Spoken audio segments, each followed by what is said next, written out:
All right, we're back. We're gonna put some coating on.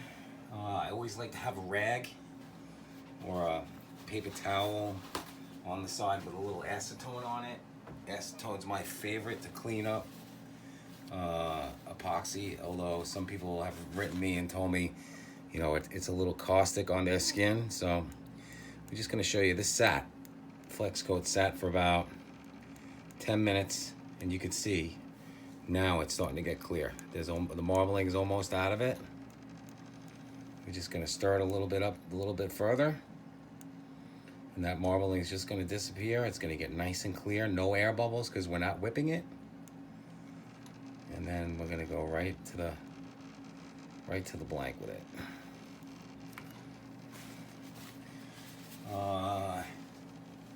I also like paper towels. Too. Great way. You don't want to be, handling epoxy all over your nice rod lathe. So I try to keep it to a minimum. So what I'm doing is I'm gonna take up some of the epoxy on the brush. I'm not gonna whip it, and I'm gonna start. I like starting from the middle out. That's kind of my favorite way to do it, and I'm not really brushing it on. I'm kind of letting the epoxy roll onto the wrap. I'm kind of using the bristle just to hold the epoxy on. The rotating is just going to basically level the whole thing out. We don't want to beat the finish because we don't want to put air bubbles in it. I see a lot of people look like they're painting the side of a house. Not the greatest. And you make sure that you didn't have too much coffee before you.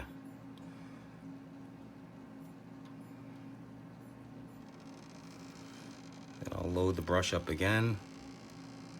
I'm just gonna touch, an eighth past. I like my threads to be covered. Eighth, 3/16. And then I have a little clutch on this so I can go back and forth. And I like to put a nice wad right, especially 1 foot right behind that foot right there. You want to make sure you get that covered. You'll also get a nice little air bubble that usually appears from this epoxy going in by the foot. So after you apply, you may want to come back down and take a look at it. If need be, some people like to use a heat gun. It'll level the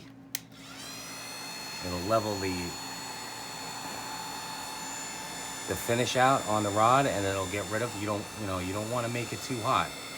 I always try to keep my hand there, because what'll happen is you'll see it actually drip.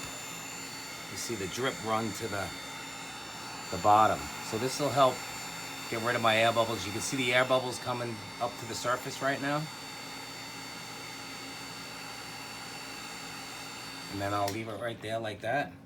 I'll go do my other guides, and then I'll just go back down again, and I'll make sure there's no air bubbles in it. But pretty simple. If you're not sure on how to do it, or you don't want to do it on a rod you just spun, you could always get pieces of blanks and do this process as a practice before you do it on your own. All right, folks, that's it.